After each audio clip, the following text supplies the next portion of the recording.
Mandir degree semester 3 వాళ్ళకి హిందీ వాళ్ళకి చూడండి భారత్ మాత అనే లెసన్ ఒకటి ఉంది నన్ను యూనివర్సిటీ వాళ్ళకి. సో భారత్ మాత లెసన్ చాలా ఇంపార్టెంట్. కావాలంటే మనం చాయిస్లో యూస్ చేసుకోవచ్చు. ఎప్పుడంటే రిమైనింగ్ 4 లెసన్స్ మనం బాగా చదివేసుకున్నప్పుడు అనమాట. బట్ ఇప్పుడు మిడ్ ఎగ్జామ్లో మన జరిగినటువంటి మిడ్ ఎగ్జామ్లో కూడా నన్ను యూనివర్సిటీ వాళ్ళకి కంపల్సరీ అందులో నుంచి ఒక పోయం కూడా వచ్చింది. అయినా ఒకసారి ఎక్స్ప్లెయిన్ చేస్తున్నాను చూడండి. సుమిత్రానందన్ పంత్ గారమ్మ కవి. భారత్ మాతాకి కవి కౌన్ హే? సుమిత్రానందన్ పంత్. సో ఆయన గురించి అడిగితే 10 మార్క్స్ లో కూడా వచ్చే ఛాన్స్ ఉంటుందన్నమాట. సో చూడండి कवि परिचय। पंत जी का जन्म 1900 में कौसानी जिला अल्मोड़ा गांव में हुआ था। कवि परिचय।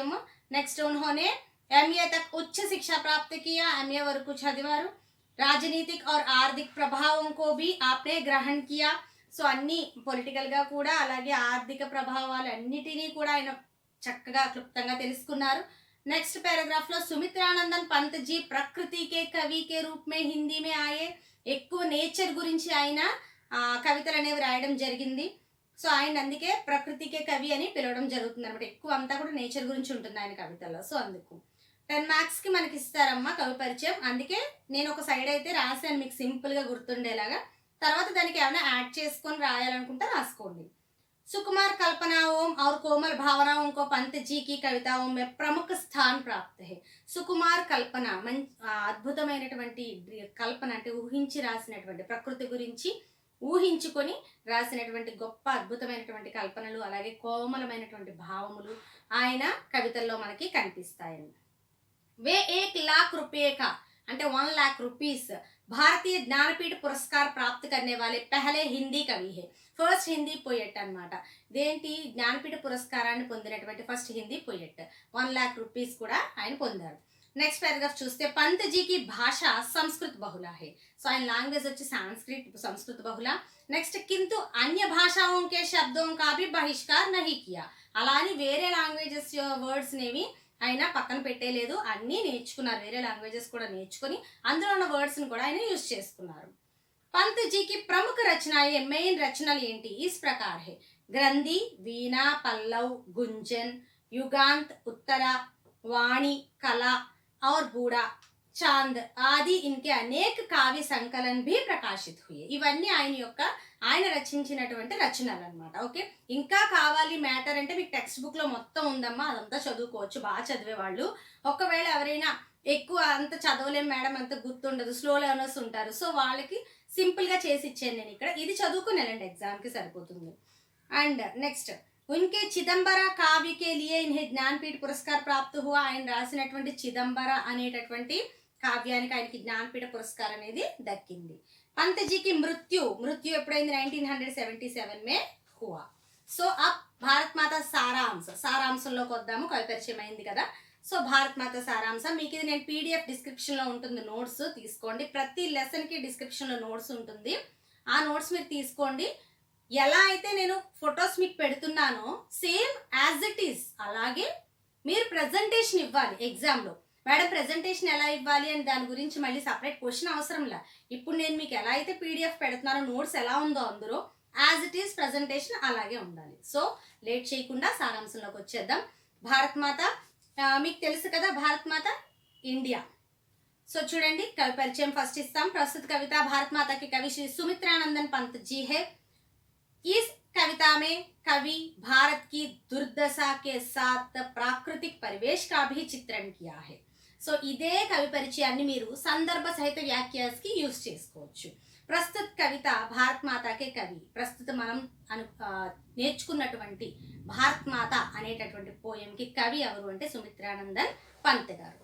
ఈ కవితమే కవి ఈ కవితలో కవి ఏం చెప్పారంటే భారత్ కి దుర్దశకే సాత్ అంటే భారత్ యొక్క దుర్దశ, ఎప్పుడు దుర్దశ అంటే బిఫోర్ ఇండిపెండెన్స్, మనకి స్వాతంత్ర్యం రాక ముందు భారతదేశం యొక్క దుర్దశ ఎలా ఉంది అనేది ఆయన వివరించారు। అదేవిధంగా దాంతోపాటు ప్రాకృతిక్ పరివేష్ నేచర్ గురించి కూడా చెప్పారనమాట ఇందులో। ఓకే, చిత్రణ కియా హై। నెక్స్ట్ సారాంశకు వచ్చేద్దాం। కవి कहते हैं कि భారత్ మాత गांवों में निवास करते हैं। సో కవి ఏం చెప్తున్నారంట, భారత్ మాత गांवों में निवास करते हैं। ఎక్కువ మన ఇండియాలో గ్రామాలు ఎక్కువ। ఎస్ అమ్మ, ఇది చాలా చాలా పెద్ద లెసన్ అమ్మ, మీకు టెక్స్ట్ బుక్లో చూస్తే తెలుస్తుంది, చాలా పారాగ్రాఫ్స్ ఉంటాయి। సో వాటిని నేను చాలా షార్ట్ కట్ చేసి చాలా సింపుల్గా మీరు ఓన్గా ఎగ్జామ్లో రాసుకునే విధంగా నేను నోట్స్ ప్రిపేర్ చేశాను, ఈజీగా అర్థమయ్యేలాగా. సో జాగ్రత్తగా వినండి. నన్ను అడిగితే మాతృభూమి కన్నా భారత్ మాత చాలా ఈజీ, కానీ చూడండి ఒకసారి, అందుకే ఇంట్రెస్ట్గా వినండి. ముందు నోట్స్ ప్రిపేర్ చేసుకొని అప్పుడు వినండి. కవి కహతే హై కి భారత్ మాత గావోమే నివాస్ కర్తే హై, భారత్ మాత గ్రామాల్లోనే నివసిస్తుంది అని చెప్తున్నారు. ఎందుకంటే ఇండియాలో ఎక్కువ గ్రామాలు ఉన్నాయన్నమాట. అర్థాత్ భారత్ గావోం కా దేశ్ హై, మీన్స్ భారత్ గావోం కా దేశ్ హై, ఇండియా గ్రామాలతో నిండినటువంటి దేశం. यहाँ पर खेतों में హరియాలి ఫైలి రహతీ హే, ఇక్కడ కేతోం అంటే ఫీల్డ్స్ లో, హరియాలి అంటే గ్రీనిష్నెస్, గ్రీనరీ, పచ్చదనం, ఫైలి రహతీ హే స్ప్రెడ్ అయి ఉంటుంది. అంతే కదా, పల్లెటూరులో చక్కగా అందంగా మనకు పచ్చదనం ఎటు చూసినా సరే చెట్లతో కలకల్లాడుతూ ఉంటుంది అనమాట, పంటలతో. और उनमें అనాజ్ లహరాతా రహతా హే, అలాగే వాటికి పంటలకి అనాజ్ గ్రెయిన్స్ కూడా చక్కగా మూవ్ అవుతూ ఉంటాయి అనమాట, పంటలు పండినప్పుడు, గ్రెయిన్స్ ధాన్యం వచ్చినప్పుడు. పరంతు యహా గావో మే గందగి రహతే హే, కానీ ఇక్కడ గ్రామాల్లో గందగి అంటే మురికి అది కూడా ఉంటుంది అని చెప్తున్నారు. Okay, now coming to the second paragraph. Ganga और यमुना में भारत माता के आंसुओं का जल है, గంగా और యమున ఈ నదులలో ఈ భారత్ మాత యొక్క కన్నీళ్లు ఉన్నాయి, కన్నీళ్లే వాటర్గా ఉన్నాయి అని చెప్తున్నారు. భారతీయోంకి దీనతాకో దేక్కర్ మానో భారత్ మాత కరుణాకే ఆంసూ బెహా రహీ హే, సో భారతీయుల యొక్క దీనత, నిస్సహాయ స్థితిని చూసి భారత్ మాత కరుణాకే ఆంసూ బెహా రహీ హే, సో కరుణ, జాలి అనేటటువంటి కన్నీళ్లు కారుస్తుంది అని చెప్తున్నారు. वे आंसू ही गंगा यमुना आदि नदियों की जलधारा के रूप में प्रवाहित हो रहे हैं. సో ఈ కన్నీళ్లే గంగా యమున నదుల్లో జలంగా అంటే నీరుగా ప్రవహిస్తుంది, భారత్ మాత యొక్క కన్నీరు అని చెప్తున్నారు. భారత్ మాత సదా ఉదాస్ ఏవం దుఃఖియా దిఖాయి దేతి హై, భారత్ మాత సదా మీన్స్ ఆల్వేస్, ఉదాస్ మీన్స్ సాడ్, ఎప్పుడు కూడా సాడ్ గా, ఏవం దుఃఖియా దిఖాయి దేతే హే దుఃఖంతో నిండిపోయి కనిపిస్తూ ఉంది ఇండియా అని. ఎందుకు, ఇది బిఫోర్ ఇండిపెండెన్స్ రాశారని చెప్పాను కదా, సో అప్పుడు బ్రిటిష్ వాళ్ళ చేతిలో మనం ఉన్నాం, వాళ్ళ హయాంలో మనం ఉన్నాం. సో అందుకోసం ఇండియా ఎన్నో బాధలు పడింది గనక, ఇండియాలో ప్రజలు, ఇండియన్స్ ఎంతో బాధలు పడ్డారు గనక, సో భారత్ మాత బాధపడుతుంది అని చెప్తున్నారు. నెక్స్ట్ థర్డ్ పారాగ్రాఫ్ వచ్చి, కవి వర్ణన్ కర్తా హై కి భారత్ మాతా కి దృష్టి దీనత నిరాశాసే జుకి హుయి రహతీ హై, సో భారత్ మాత యొక్క దృష్టి, ఈ దీనత, ఎవరైతే దీన పీపుల్ అంటే పూర్ పీపుల్ ఉన్నారో, నిస్సహాయులు ఉన్నారో, సో వాళ్ళ వైపు తల ఉంచి నిస్సహాయంగా చూస్తుంది అని. ఇస్కే అధరోం పర్ మూక్ రోదన్ కి వ్యధా దిఖాయి దేతే హై, మూక్ రోదన్ అంటే సౌండ్ లేకుండా లోపల లోపల బాధపడ్డం అనమాట, మౌన రోదన అంటారు, లోపల బాధపడ్డం, అది ఆ వ్యధ, ఆ బాధ కనిపిస్తూ ఉంది భారత్ మాతలో అని. నెక్స్ట్ అధరోం పర్ అని, అధరోం అంటే లిప్స్ అనమాట, ఆ లోపల మౌన రోదన ఉంది అని. భారత్ మాతా కా మన్ యుగోం సే బాహరీ లోగోం కే, యుగోం సే, now going to the second page, యుగోం సే బాహరీ లోగోం కే ఆక్రమణ్ శోషణ్, యుగ యుగాల నుంచి, బాహరీ లోగోమ్స్ అంటే బయట వాళ్ళు, వేరే దేశస్తులు, వాళ్ళ యొక్క ఆక్రమణకు గురైంది. శోషణ్ అంటే బాధ పెడుతున్నారు వాళ్ళు, శోషణకు గురైంది. అజ్ఞానం లేకుండా అజ్ఞానంలో ఉంది. ఆదికే కారణ్ విషాదగ్రస్త రహతా హై, సో అందుకే విషాదంలో ఉంది భారత్ మాత. ఓకే, ఇస్ కారణ్ వహ అప్నే హీ ఘర్ మే, అంటే ఈ కారణం వలన, వహ అప్నే హీ ఘర్ మే తను తన ఇంట్లోనే, ప్రవాసినికే సమాన్ ఉపేక్షిత్, ప్రవాసిని, ప్రవాస భారతీయులు అంటారు, విన్నారా, అంటే మనం ఎక్కడికైనా వేరే దేశం వెళ్ళినప్పుడు ప్రవాస భారతీయులు అంటారు. ఇక్కడ ప్రవాసిని అని ఎవరు అంటారు, వేరే దేశం మనం వెళ్ళినప్పుడు మనల్ని ప్రవాసిని అంటారనమాట, లేడీని. ఇక్కడ ప్రవాసిని అని ఎందుకన్నారు, అపనేహి గర్మే, మన ఇంట్లో మనమే పరాయి వాళ్ళ ఉండడం. ఇక్కడ భారత్ మాత తన ఇండియాలో అంటే తన ఇంట్లో తనే పరాయి దానిలా, అంటే బ్రిటిష్ వాళ్ళ చేతిలో, బ్రిటిష్ వాళ్ళ హయాంలో ఉండడం వలన అనమాట, అలా ప్రస్తావించారు. ప్రవాసినికే సమాన్ ఉపేక్షిత్, ఉపేక్షిత్ అంటే పక్కన పడేయడం, పట్టించుకోకపోవడం. శాసకోంకి కృపాపర్, శాసకోం అంటే రూలర్స్, ఎవరైతే రూల్ చేస్తున్నారో వాళ్ళ దయతో, కృప అంటే దయ, వాళ్ళ దయతో. నిర్భర్ అంటే డిపెండ్ అవ్వడం, వాళ్ళ మీద డిపెండ్ అవుతూ. और పరముఖాపేక్షి రహతీ హే, సో ఎదుటి వాళ్ళకి ఆశిస్తూ, వాళ్ళు పెట్టింది తింటూ, అలా అలా ఉంది భారత్ మాత అని. యహ భారత్ మాతాక దుర్భాగ్య హే, అదే భారత్ మాత యొక్క దుర్భాగ్యం అని చెప్తున్నారనమాట.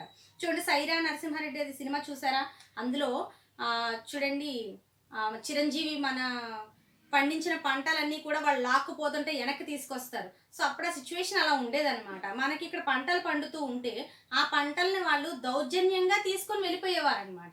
ఎక్స్పోర్ట్ చేసేసుకునేవారు మనకి లేకుండా. సో అలా అటువంటి పరిస్థితుల నుంచి వీళ్ళు మనకి లీడర్స్ ఫైట్ చేసి మనకి ఇండిపెండెన్స్ని తీసుకొచ్చారనమాట. ఓకే, సో నెక్స్ట్ पैराग्राफ చూడండి. కవి कहते हैं कि भारत में रहने वाले लोग सब गरीब है. భారతదేశంలో నివసించేటటువంటి పీపుల్ అందరూ కూడా పూర్ పీపుల్. ఏ ఆధా పేట్ భోజనం కడితే వీళ్ళు సగం మాత్రమే భోజనం చేసి, ఆధా అంటే హాఫ్, పేట్ అంటే స్టమక్ కడుపు, అంటే సగం కడుపు మాత్రం నింపుకునేవారు, భోజనం చేసేవారు అని. శోషణ సే ప్రతిరోధ కర్నేమే అసమర్థ హే. శోషణ సే ప్రతిరోధ అంటే ఎదిరించడం, బాధ పెట్టే వాళ్ళని ఎదిరించడంలో అసమర్థులు అని చెప్తున్నారు. భారత్వాసి గరీబీకే కారణ్ పేడోంకే నీచే నివాస్ కర్తే హే. సో ఈ ఇండియన్స్ వాళ్ళ పూర్నెస్ వలన ఏం చేస్తున్నారంట, పేడోంకే నీచే ట్రీస్ కింద నివాసం, అకామిడేషన్ కూడా వాళ్ళకి లేదనమాట. సో ట్రీస్ కింద వాళ్ళు చిన్న గుడారాలు లాంటివి వేసుకొని నివసిస్తూ ఉండేవారు. ఇన్కే పాస్ ఉచిత ఆవాస్ వ్యవస్థ నహీ హే. సో వీళ్ళకి ఫ్రీ అకామిడేషన్ అనేది లేదు. So coming to the next paragraph. कवि कहता है कि भारत भूमि पर सोने के समान मूल्यवान धान है. సో కవి ఏం చెప్తున్నాడంట, భారత్ భూమి పర్, ఈ భారత భూమి మీద, సోనేకే సమాన్, సోనే అంటే గోల్డ్ తెలుసు కదా. సో గోల్డ్ తో సమానంగా ఈక్వల్ వాల్యూ ఉన్నటువంటి మూల్యవాన్ అంటే మోస్ట్ వాల్యుబుల్ ధాన్ హే, ధాన్యం, ధాన్యాగారం ఉంది మనకి ఇక్కడ ఇండియాలో. మంచి ఎసెట్ అనమాట. ఎక్కువ పంటలు పండుతాయి మనకి, గ్రామాలు ఎక్కువ ఉన్న దేశం గనక మనకే పంటలు ఎక్కువ పండుతాయి.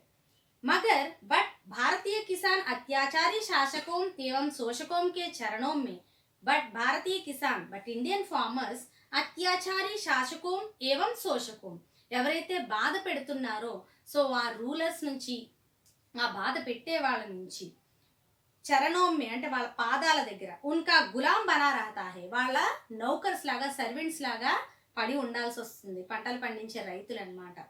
సో వీళ్ళని వాళ్ళు రూల్ చేస్తున్నారు.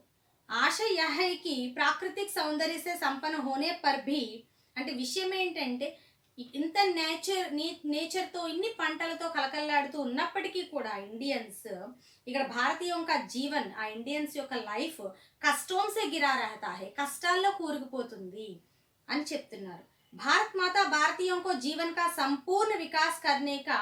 సో భారత్ మాత ఏం చెప్తుంది ఇక్కడ, ఇండియన్స్ యొక్క లైఫ్ జీవన్ సంపూర్ణ వికాస్, కంప్లీట్ గా డెవలప్ అవడం. సంపూర్ణ వికాస్ అంటే ఏంటి, కంప్లీట్ డెవలప్మెంట్.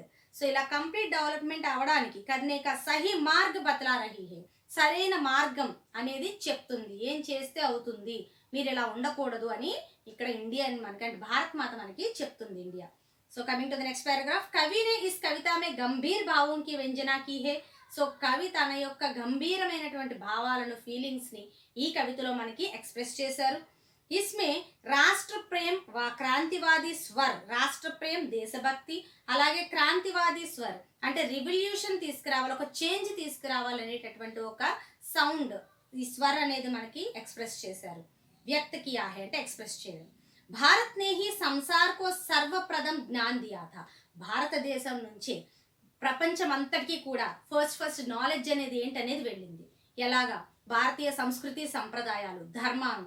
సో ఇవన్నీ చూసి మన ఇండియన్స్ని చూసి చాలా నేర్చుకుని మిగిలిన దేశాలు దాన్ని డెవలప్ చేసుకోవడం అనేది స్టార్ట్ అయింది అనమాట. అటువంటి భారతదేశం పరంతు బట్ ఆజ్ ఈ రోజు వహ జ్ఞాని భారత్ అజ్ఞాని సాహి, అంత నాలెడ్జబుల్ అయినటువంటి ఇండియా ఇప్పుడు అజ్ఞానంలో కూరుకుపోయి ఉంది అని కవి బాధపడుతున్నారు అనమాట. ఓకే, నౌ విశేషత ఏంటి, నెక్స్ట్ పేజ్ సి. యహ కవిత अंग्रेजों के शासनकाल में लिखी गई थी. సో ఈ పోయం మనకి अंग्रेजों की शासनकाल में బ్రిటిషర్స్ మనల్ని రూల్ చేసినప్పుడు అంటే బిఫోర్ ఇండిపెండెన్స్ ఇది మనకి రాయబడింది. इस कारण అందుకే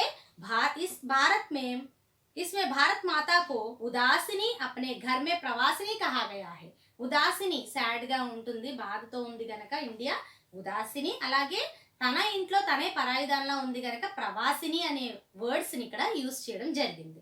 సో సెకంड पॉइंट చూడండి, गांवों में निवास करने वाले भारतीयों का चित्रण యథార్థ రూప్ మే హువా హై. నిజంగా గ్రామాల్లో నివసించేటటువంటి ప్రజలు ఎలా నివసిస్తారు, గ్రామాలు ఎలా ఉంటాయి అనేది యథార్థమైనటువంటి పిక్చర్ ఇక్కడ మనకి ఈ కవితలో కనిపించింది అనమాట. నెక్స్ట్ థర్డ్ పాయింట్కి వస్తే, కవి కా రాష్ట్ర ప్రేమ్ और ప్రగతివాది దృష్టికోణ వ్యక్త హువా హై. సో కవి కా రాష్ట్ర ప్రేమ్, కవి యొక్క దేశభక్తి, అలాగే ప్రగతివాది అంటే ఏంటి, ప్రోగ్రెసివ్నెస్ అన్నమాట, డెవలప్మెంట్, ఆ దృష్టికోణం అంటే పాయింట్ ఆఫ్ వ్యూ, ఆయన యొక్క పాయింట్ ఆఫ్ వ్యూ అనేది మనకి ఇక్కడ ఎక్స్ప్రెస్ చేశారు. ఎలా మనం డెవలప్ అవ్వాలి, ఎలా ఉండకూడదు అనేది ఇక్కడ మనకి చెప్పారు. సో బిఫోర్ ఇండిపెండెన్స్ రాసినటువంటి పోయం గనక ప్రజలను ఇంకా ఉత్తేజపరచడానికి, ఇలా ఉండకూడదు మనం ఇలా ఉండాలి అని చెప్పడానికి రాసినటువంటి పోయము ఈ భారతమాత. ఓకే, మీ అందరికీ నచ్చిందని అనుకుంటున్నాను, అర్థమైందని అనుకుంటున్నాను.